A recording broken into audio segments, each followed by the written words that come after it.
Good evening. Tonight's stories are not meant for children. They come from the older, darker heart of the Brothers Grimm, told as they were once remembered, before they were softened or rewritten. These are tales of loss, cruelty, and quiet justice, where innocence is tested, and not everyone is spared. Listen if you wish, or don't. The Juniper Tree. Long, long ago, some 2,000 years or so, there lived a rich man with a good and beautiful wife. They loved each other dearly, but sorrowed much that they had no children. So greatly did they desire to have one, that the wife prayed for it day and night. But still, they remained childless.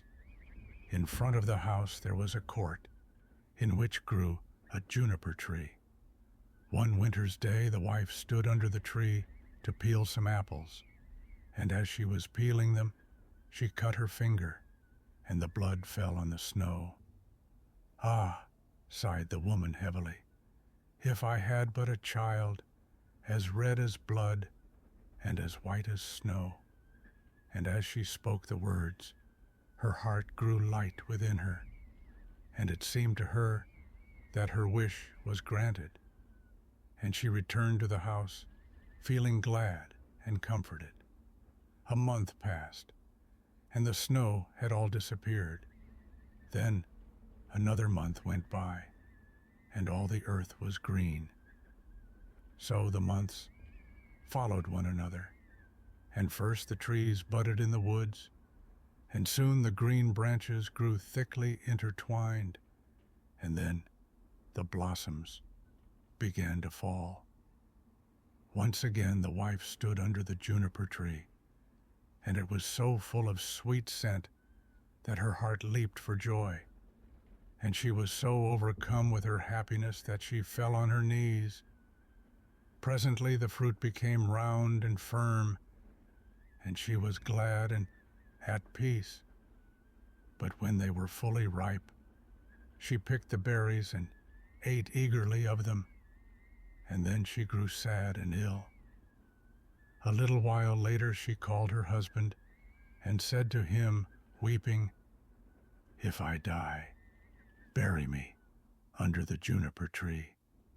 Then she felt comforted and happy again, and before another month had passed, she had a little child, and when she saw that it was as white as snow and as red as blood, her joy was so great that she died. Her husband buried her under the juniper tree and wept bitterly for her. By degrees, however, his sorrow grew less, and although at times he still grieved over his loss, he was able to go about as usual, and later on he married again. He now had a little daughter born to him. The child of his first wife was a boy who was as red as blood and as white as snow. The mother loved her daughter very much, and when she looked at her and then looked at the boy, it pierced her heart to think that he would always stand in the way of her own child, and she was continually thinking how she could get the whole of the property for her. This evil thought took possession of her more and more, and made her behave very unkindly to the boy. She drove him from place to place with cuffings and buffetings, so that the poor child went about in fear, and had no peace from the time he left school to the time he went back. One day, the little daughter came running to her mother in the storeroom and said, "Mother, give me an apple." "Yes, my child," said the wife, and she gave her a beautiful apple out of the chest. The chest had a very heavy lid and a large iron lock. "Mother," said the little daughter again, "may not brother have one too?" The mother was angry at this, but she answered, "Yes, when he comes out of school."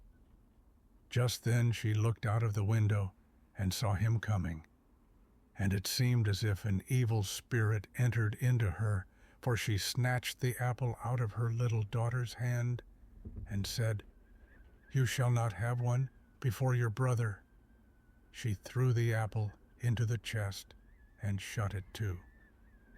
The little boy now came in, and the evil spirit in the wife made her say kindly to him, "My son, will you have an apple?" But she gave him a wicked look.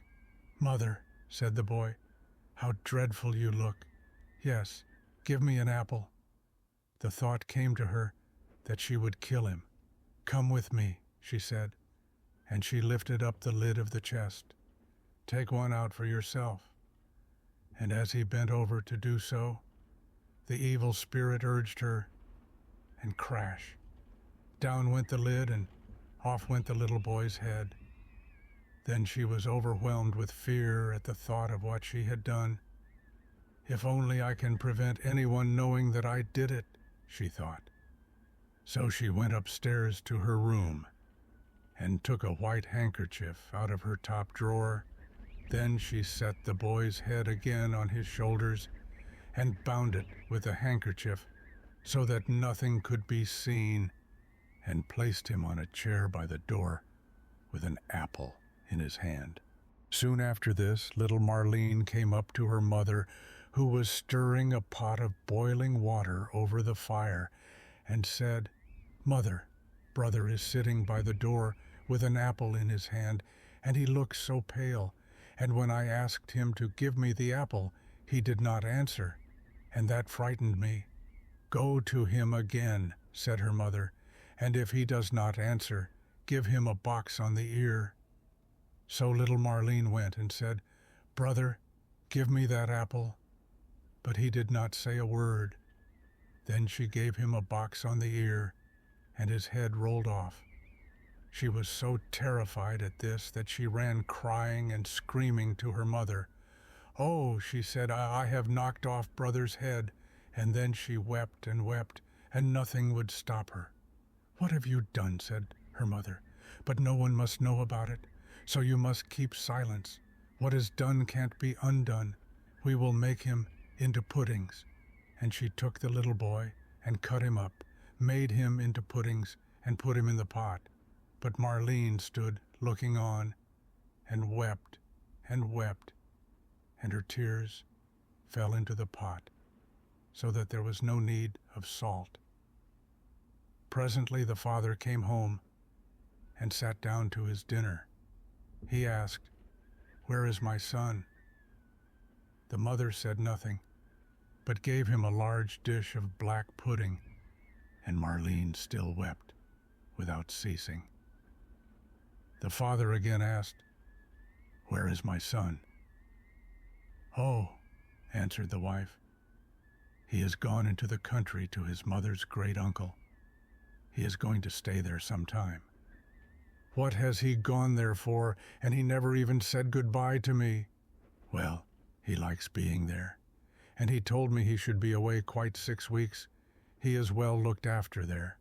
"I feel very unhappy about it," said the husband, "in case it should not be all right, and he ought to have said goodbye to me." With this he went on with his dinner and said, "Little Marlene, why do you weep? Brother will soon be back." Then he asked his wife for more pudding, and as he ate, he threw the bones under the table. Little Marlene went upstairs and took her best silk handkerchief out of her bottom drawer, and in it she wrapped all the bones from under the table and carried them outside, and all the time she did nothing but weep. Then she laid them in the green grass under the juniper tree, and she had no sooner done so than all her sadness seemed to leave her, and she wept no more. And now the juniper tree began to move, and the branches waved backwards and forwards, first away from one another, and then together again, as it might be someone clapping their hands for joy. After this, a mist came round the tree, and in the midst of it there was a burning as of fire, and out of the fire there flew a beautiful bird that rose high into the air, singing magnificently. And when it could no more be seen, the juniper tree stood there as before, and the silk handkerchief and the bones were gone. Little Marlene now felt as light-hearted and happy as if her brother were still alive, and she went back to the house and sat down cheerfully to the table and ate. The bird flew away and alighted on the house of a goldsmith and began to sing. My mother killed her little son. My father grieved when I was gone. My sister loved me best of all. She laid her kerchief over me and took my bones, that they might lie underneath the juniper tree. Quit, quit, what a beautiful bird am I.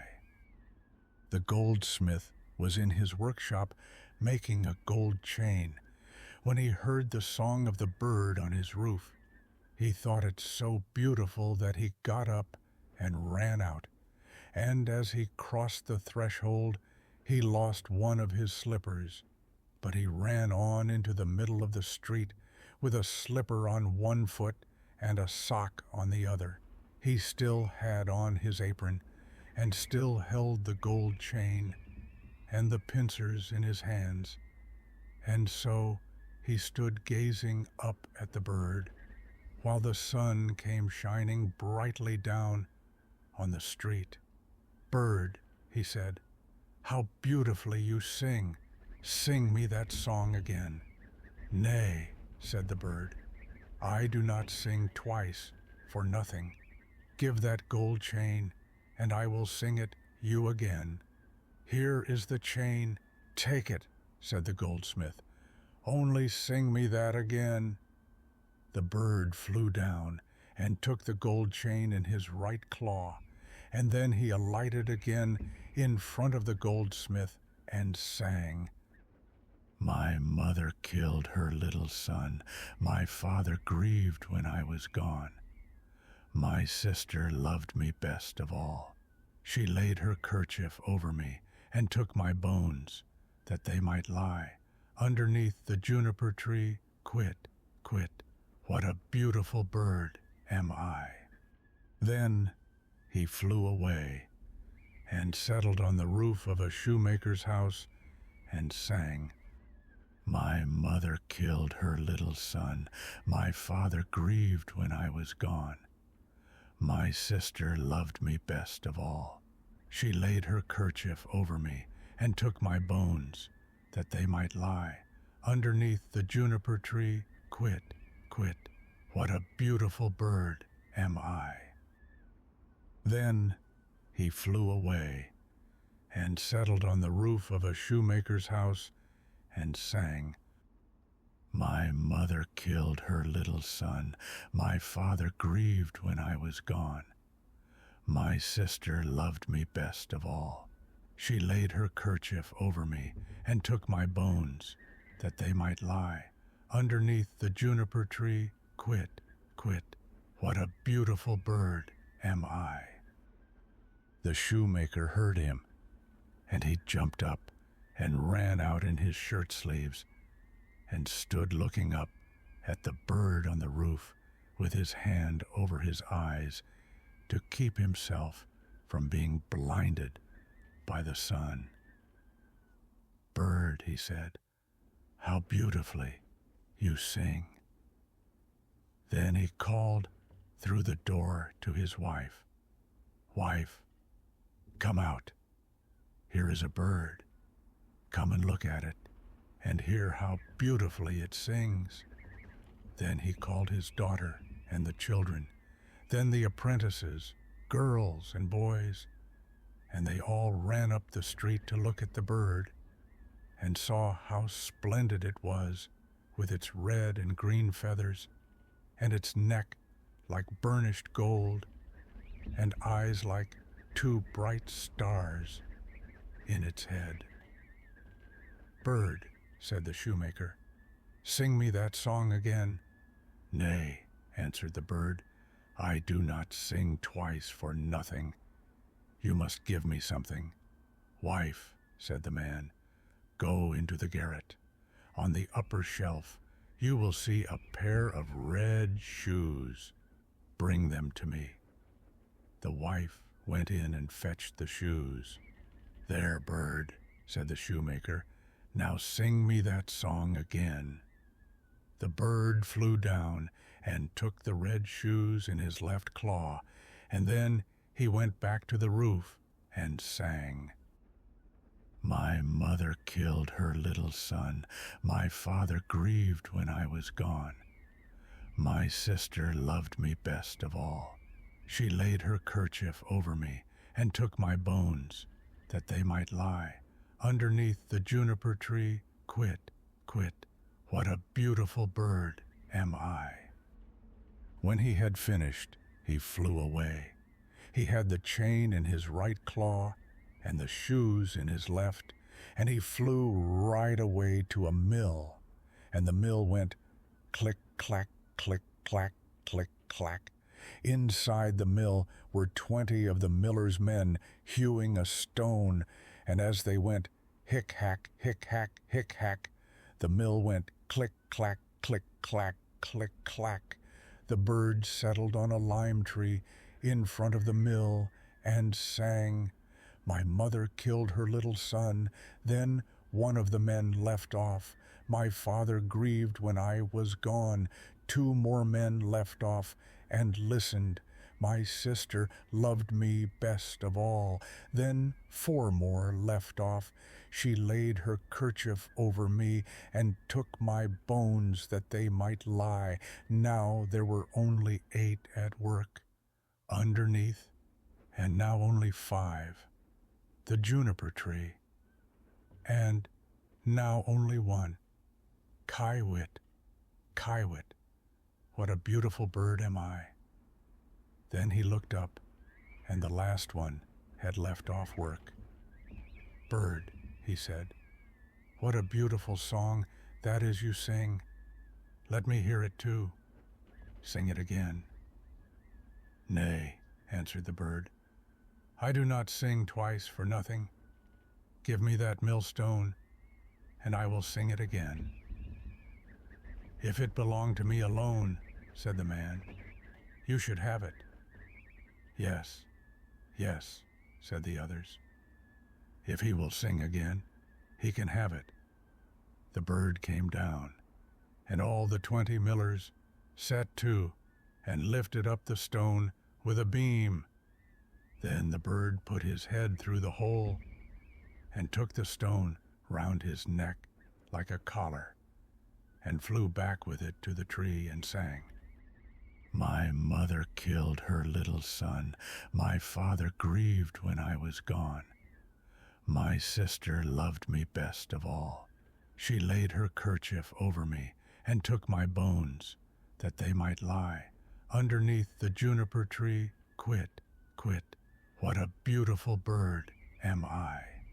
And when he had finished his song, he spread his wings, and with the chain in his right claw, the shoes in his left, and the millstone round his neck, he flew right away to his father's house.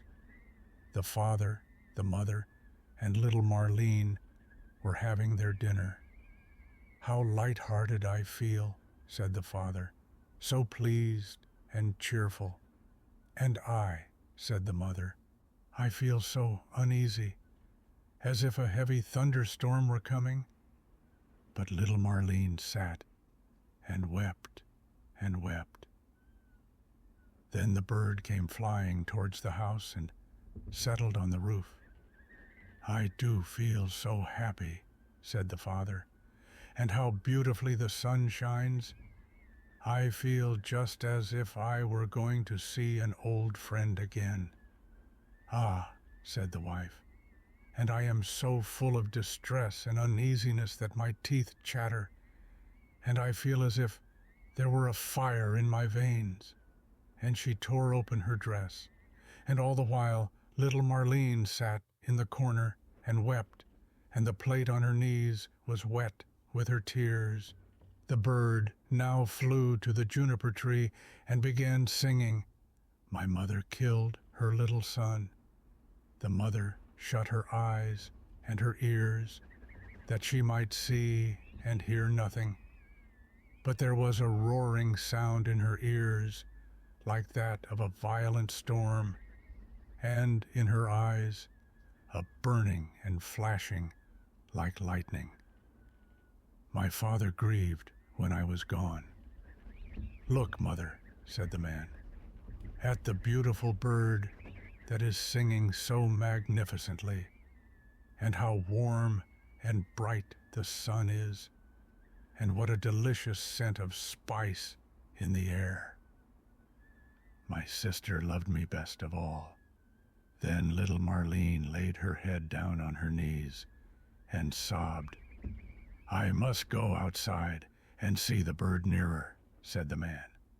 "Ah, do not go," cried the wife. "I feel as if the whole house were in flames." But the man went out and looked at the bird. She laid her kerchief over me and took my bones that they might lie underneath the juniper tree. Kiwit, Kiwit, what a beautiful bird am I. With that the bird let fall the gold chain, and it fell just round the man's neck, so that it fitted him exactly. He went inside and said, "See, what a splendid bird that is. He has given me this beautiful gold chain, and looks so beautiful himself." But the wife was in such fear and trouble that she fell on the floor, and her cap fell from her head. Then the bird began again. "My mother killed her little son. Ah me," cried the wife, "if I were but 1,000 feet beneath the earth, that I might not hear that song." My father grieved when I was gone. Then the woman fell down again, as if dead. My sister loved me best of all. "Well," said little Marlene, "I will go out too, and see if the bird will give me anything." So she went out. She laid her kerchief over me, and took my bones that they might lie, and he threw down the shoes to her, underneath the juniper tree. Kiwit, Kiwit, what a beautiful bird am I. And she now felt quite happy and light-hearted. She put on the shoes and danced and jumped about in them. "I was so miserable," she said, "when I came out, but that has all passed away. That is indeed a splendid bird, and he has given me a pair of red shoes." The wife sprang up, with her hair standing out from her head like flames of fire. "Then I will go out too," she said, "and see if it will lighten my misery, for I feel as if the world were coming to an end." But as she crossed the threshold, crash! The bird threw the millstone down on her head, and she was crushed to death. The father and little Marlene heard the sound and ran out, but they only saw mist and flame and fire rising from the spot. And when these had passed, there stood the little brother, and he took the father and little Marlene by the hand. Then they all three rejoiced and went inside together and sat down to their dinners and ate.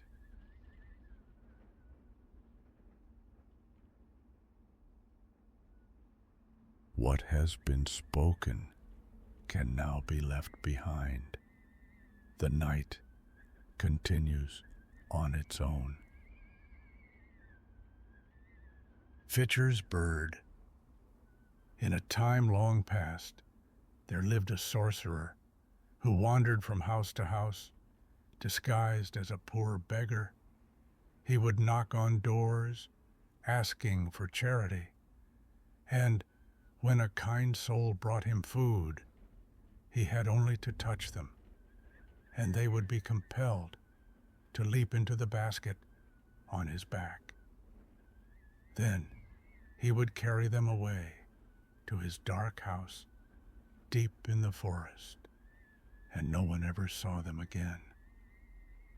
One day, this sorcerer came to a cottage where a man lived with his 3 daughters. The eldest daughter answered his knock and brought him a crust of bread. The moment his fingers brushed her hand, she felt a strange power take hold of her. Against her will, she jumped into his basket, and he carried her off through the shadowed woods to his dwelling. The house stood alone among the trees, grand but cold, filled with fine things, but empty of warmth. The sorcerer gave the girl a key ring with many keys upon it. Everything in this house is yours to enjoy, he said in a voice like honey. You may open every door and explore every room, but this one small key, and here he held up a tiny golden key, this key opens one door you must never, never enter. If you disobey, it will cost you your life. He also gave her an egg. Keep this egg with you always, he said. Guard it carefully, for if you lose it, great misfortune will follow. She promised to obey, and the sorcerer left on his journey. For a time the girl wandered through the house, opening door after door. She found rooms filled with silver and gold, precious jewels that glittered like stars, fine silks and treasures beyond counting. Each room was more magnificent than the last, but always her eyes returned to that small golden key, and her mind wondered what secret lay behind the forbidden door. At last, curiosity overcame her caution. Just one quick look, she whispered to herself. What harm could it do? She placed the egg carefully on a shelf, took the golden key in trembling fingers, and turned it in the lock. The door swung open with a slow, heavy creak. Inside was a chamber of horrors. A great basin stood in the center, filled with blood and death. Pieces of bodies lay scattered about, the remains of murdered maidens the sorcerer had brought to this place. The girl screamed and tried to flee, but in her terror, she knocked the egg from the shelf. It fell into the basin of blood. She snatched it up and tried desperately to wipe it clean, but the blood would not come off. She scrubbed and washed and scraped, but the stain remained, for the egg was enchanted, and what touched it could not be removed. When the sorcerer returned and saw the stained egg, his eyes grew cold and terrible. You disobeyed me, he said quietly. You entered the forbidden room. Now you shall join the others there. He seized her by her hair and dragged her to the chamber. With swift, merciless strokes, he killed her and threw her body into the basin with the rest. Then he returned to the cottage and took the second daughter in the same manner. She too received the keys and the egg, and she too succumbed to curiosity. When the sorcerer found the blood-stained egg, her fate was the same as her sister's. Now came the turn of the third and youngest daughter. She was clever and watchful, and she had noticed her sister's disappearances. When the sorcerer carried her to his house and gave her the keys and the egg, she listened carefully to his warnings. As soon as he departed, she placed the egg in a safe hiding place where it would not be disturbed. Then she went through the house, opening every door, until at last she came to the forbidden chamber. What she saw there broke her heart. Her two dear sisters, murdered and dismembered, lying among the bones of many others. But she did not scream or run away.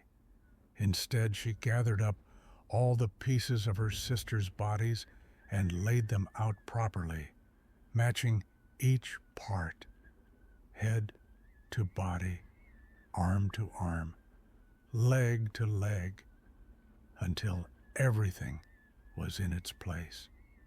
And then a miracle occurred.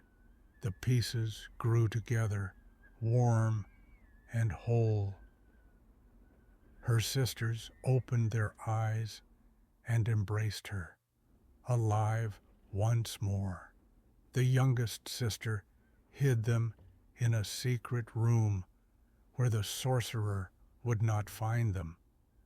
When he returned and demanded to see the egg, she brought it forth, clean and pure, without a spot of blood upon it. "You have passed the test," the sorcerer said, pleased. "You alone have obeyed me. You shall be my bride." But the clever girl only smiled and said, "Very well. But first, you must do something for me. Take this basket filled with gold to my father as a bride gift. Carry it yourself on your back, and do not set it down or rest until you reach his door. I will watch from the window to make sure you obey." What the sorcerer did not know was that she had hidden her two sisters inside the basket beneath the gold. He hoisted the heavy basket onto his back and set off through the forest. Along the way, he grew tired and tried to rest. But from inside the basket, the sisters called out, "I am watching from my window. I see you resting. Keep walking." The sorcerer looked back at the house and saw a figure in the window, for the clever girl had dressed a skull in her clothes and set it there. Believing his bride was watching, he trudged onward without rest until he delivered the sisters safely home. Meanwhile, the youngest sister covered herself in honey and rolled in feathers until she looked like a strange magical bird. In this disguise, she fled from the sorcerer's house. Along the road, she met wedding guests traveling to the sorcerer's feast, for he believed he would marry her that day. "Fitcher's bird, where do you come from?" they asked. "From Fitcher's house I've come," she sang. "And what does the young bride do? She's swept the house all through and through, and from the window, she looks for you." She also met the sorcerer himself on the road. "Fitcher's bird, where have you been?" he asked. "From Fitcher's house I've flown," she sang. "And what does my young bride do? She's swept the house all through and through." and from the window she waits for you.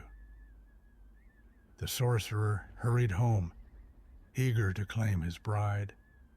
But when he arrived, the girl's brothers and kinsmen were waiting for him, for the two sisters had told them everything. They locked all the doors and windows and set fire to the house. The sorcerer and all his wickedness burned together, and the flames rose high into the night sky, visible for miles around. The clever youngest sister returned to her family, no longer disguised as a bird. She and her sisters lived long and peacefully, free at last from the dark forest and the sorcerer's terrible house. And so the story ends, as all dark tales must, with evil punished and the innocent restored.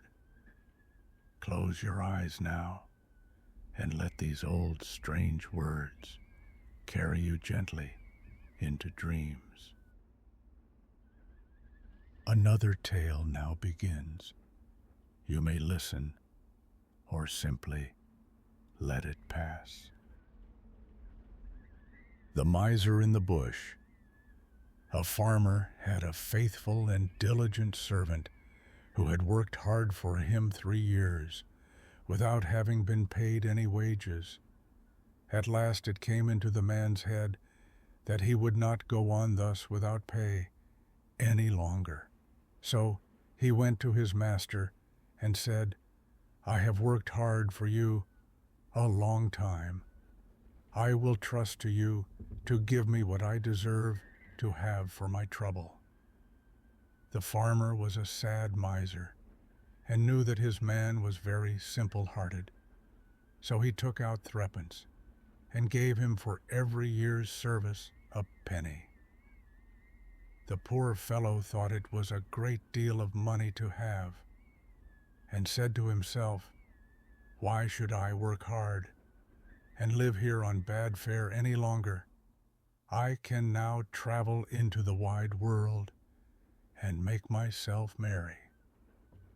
With that he put his money into his purse and set out, roaming over hill and valley. As he jogged along over the fields, singing and dancing, a little dwarf met him and asked him what made him so merry. "Why, what should make me downhearted?" said he. "I am sound in health and rich in purse. What should I care for? I have saved up my 3 years' earnings and have it all safe in my pocket." "How much may it come to?" said the little man. "Full threepence," replied the countryman. "I wish you would give them to me," said the other. "I am very poor." Then the man pitied him and gave him all he had, and the little dwarf said in return, "As you have such a kind, honest heart, I will grant you 3 wishes, 1 for every penny. So choose whatever you like." Then the countryman rejoiced at his good luck and said, "I like many things better than money. First, I will have a bow that will bring down everything I shoot at. Secondly, a fiddle that will set everyone dancing that hears me play upon it. And thirdly, I should like that everyone should grant what I ask." The dwarf said he should have his 3 wishes, so he gave him the bow and fiddle and went his way. Our honest friend journeyed on his way too, and if he was merry before, he was now 10 times more so. He had not gone far before he met an old miser. Close by them stood a tree, and on the topmost twig sat a thrush, singing away most joyfully. "Oh, what a pretty bird," said the miser. "I would give a great deal of money to have such a one." "If that's all," said the countryman, "I will soon bring it down." Then he took up his bow and down fell the thrush into the bushes at the foot of the tree. The miser crept into the bush to find it, but directly he had got into the middle, his companion took up his fiddle and played away, and the miser began to dance and spring about, capering higher and higher in the air. The thorns soon began to tear his clothes, till they all hung in rags about him, and he himself was all scratched and wounded, so that the blood ran down. "Oh, for heaven's sake," cried the miser, "Master, master, pray, let the fiddle alone. What have I done to deserve this? Thou hast shaved many a poor soul close enough," said the other. "Thou art only meeting thy reward." So he played up another tune. Then the miser began to beg and promise, and offered money for his liberty, but he did not come up to the musician's price for some time, and he danced him along brisker and brisker, and the miser bid higher and higher, till at last he offered a round 100 of florins that he had in his purse, and had just gained by cheating some poor fellow. When the countryman saw so much money, he said, "I will agree to your proposal." So he took the purse, put up his fiddle, and traveled on very pleased with his bargain. Meanwhile, the miser crept out of the bush half naked and in a piteous plight, and began to ponder how he should take his revenge and serve his late companion some trick. At last he went to the judge and complained that a rascal had robbed him of his money and beaten him into the bargain, and that the fellow who did it carried a bow at his back and a fiddle hung round his neck. Then the judge sent out his officers to bring up the accused wherever they should find him, and he was soon caught and brought up to be tried. The miser began to tell his tale and said he had been robbed of his money. "No, you gave it me for playing a tune to you," said the countryman, but the judge told him that was not likely, and cut the matter short by ordering him off to the gallows. So away he was taken. But as he stood on the steps, he said, "My Lord Judge, grant me one last request." "Anything but thy life," replied the other. "No," said he, "I do not ask my life, only to let me play upon my fiddle for the last time." The miser cried out, "Oh, no, no, for heaven's sake, don't listen to him. Don't listen to him." But the judge said, "It is only this once. He will soon have done." The fact was, he could not refuse the request on account of the dwarf's third gift.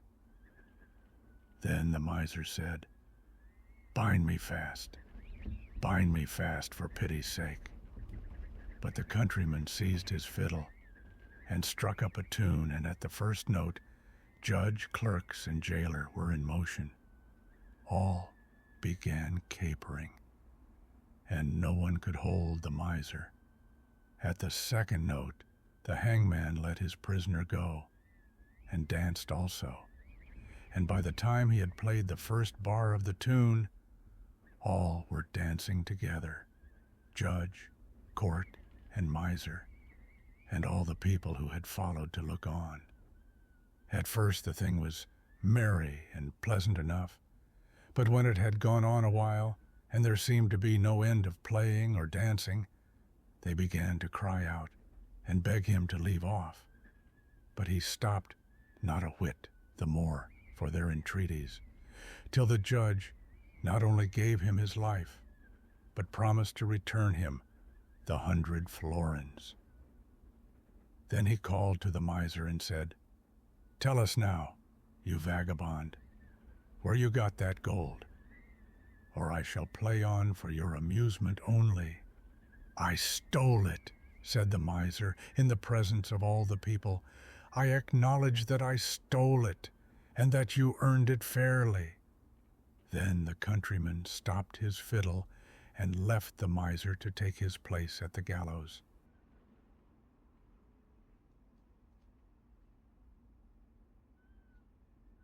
These were the stories as they once were, unsoftened and remembered in the dark.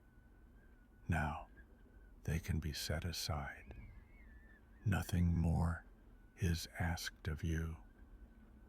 Let the night grow quiet and allow the sounds that follow to carry you the rest of the way. Rest well.